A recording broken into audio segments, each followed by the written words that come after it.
Olá pessoal, aqui é o Dr. Alexandre Gonçalves e dando sequência em mais um vídeo da série de Fisiologia Respiratória, nós vamos falar um pouquinho agora sobre o processo de difusão dos gases, também conhecido como difusão alveolar.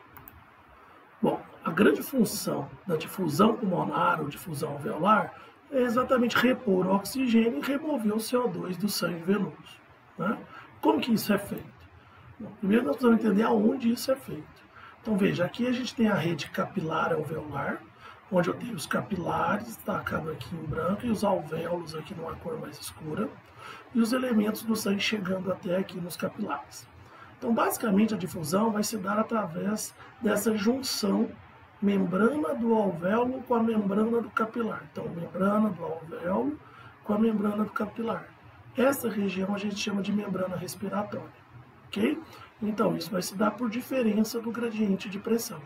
Então, chega-se aqui em nível alveolar uma pressão alta em nível alveolar, uma pressão alta de CO2, aonde vai ocorrer a eliminação, portanto, né? Chega a pressão alta de CO2 a partir do sangue venoso, e o CO2 se desfunde, então, do sangue para o alvéolo e nós eliminamos. Em nível alveolar, chega uma pressão alta de oxigênio através da respiração, e aí você tem a difusão do oxigênio através da membrana para nível capilar. Bom, e aí essa é a função novamente, né? Repor O2 e remover CO2. E aqui o que a gente chama de membrana respiratória. Então essa membrana respiratória, que é a junção aqui das paredes do capilar com as paredes do alvéolo, né, onde vai ocorrer o processo respiratório. Pressão de oxigênio no alvéolo ela é alta, uma vez que é o oxigênio proveniente da inspiração, então ele vai passar do alvéolo para o sangue. E a pressão de CO2 no sangue venoso está mais alta do que no alvéolo, ela passa do sangue para o alvéolo e aí se elimina. E que fatores vão influenciar? Nós temos aqui o gradiente de pressão, então a diferença entre as pressões em ambas as partes, né, no alvéolo e no capilar. A solubilidade do gás, então o gás sendo solúvel pela membrana respiratória, isso irá proporcionar essa difusão. E a temperatura. Temperaturas mais elevadas permitem um processo de difusão melhor. Isso tudo a gente observa aqui na lei de Fick, né, a lei de difusão dos gases. Essa lei de difusão dos gases nos mostra o seguinte, que a taxa de transferência de um gás através da membrana respiratória, que é o que nos interessa aqui, é diretamente proporcional à área. Então, quanto maior a área de contato, maior será a difusão. Diretamente proporcional ao coeficiente de difusão, que é aquela permeabilidade, a capacidade do gás se difundir, né? E o gradiente de concentração. Então, quanto maior for o gradiente de concentração, a diferença entre um lado e outro, maior será a difusão. E, obviamente, inversamente proporcional à espessura do tecido. E aí, aqui, se é diretamente proporcional à espessura do tecido, significa que, se você tiver acúmulo de muco, por exemplo, você pode aumentar a espessura da membrana respiratória, que irá dificultar a difusão dos gases.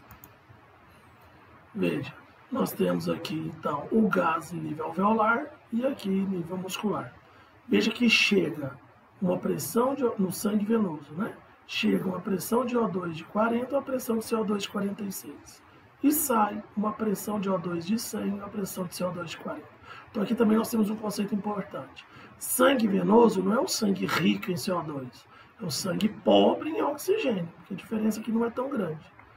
Agora, o sangue arterial é o sangue rico em oxigênio, que nós temos a diferença aqui de 60%. Em nível tecidual, a coisa se inverte. Você descarrega oxigênio e libera o CO2. Então, chega a 100 de oxigênio e sai aqui em torno de 46 de CO2. Para que ocorra tudo isso, é necessário uma boa perfusão, né? Então, o que significa perfusão? O conceito de perfusão pulmonar, ele se refere ao fluxo de sangue da circulação pulmonar disponível para a troca gasosa, sendo que suas pressões são relativamente baixas quando comparada com a circulação sistêmica. Então, a perfusão tem a ver com essa relação de fluxo sanguíneo no pulmão. Então, chegando o fluxo sanguíneo, você terá uma melhor perfusão. Aonde eu tenho maior ou menor perfusão em nível pulmonar? Veja, ela é dependente da postura. Então, quando você está na posição ortostática, a gente consegue visualizar 3 zonas de perfusão. A zona 1, que é o ápice, onde você tem aqui uma maior ventilação e menor perfusão. Você tem menos capilares sanguíneos. Então, você tem ar, mas não tem fluxo de sangue. Na zona central, a gente tem um equilíbrio entre o ar e o fluxo sanguíneo. Agora, o melhor lugar para perfusão na posição ortostática é a base do pulmão, né? Porque aqui você tem um aumento, ou seja, você tem mais sangue em relação à ventilação. Então você tem uma perfusão melhorada.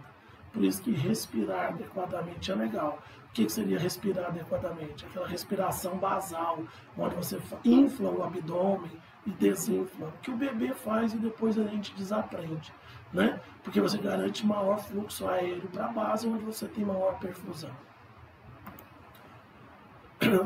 Aqui a gente novamente mostra essa diferença entre o ápice e a base. Veja, no ápice eu tenho 0,24 litros, enquanto que na base eu tenho 0,82 litros por minuto.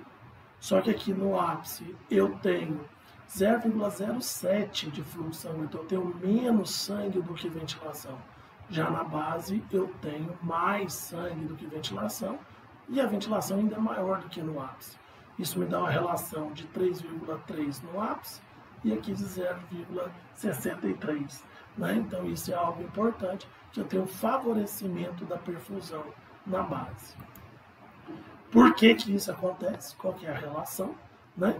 É que aqui, ó, no ápice, ou seja, na parte superior do pulmão, a perfusão é reduzida, ó, devido à ação gravitacional, obviamente, né?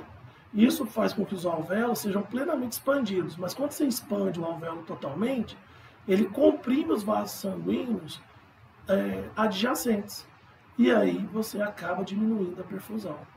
Na base, você tem os alvéolos, devido à ação da gravidade, você tem mais sangue direcionado para cá, e o diâmetro, né, dos vasos sanguíneos é maior, o que evita a completa expansão do alvéolo, podendo reduzir os diâmetros alveolares, o que não comprime o vaso sanguíneo.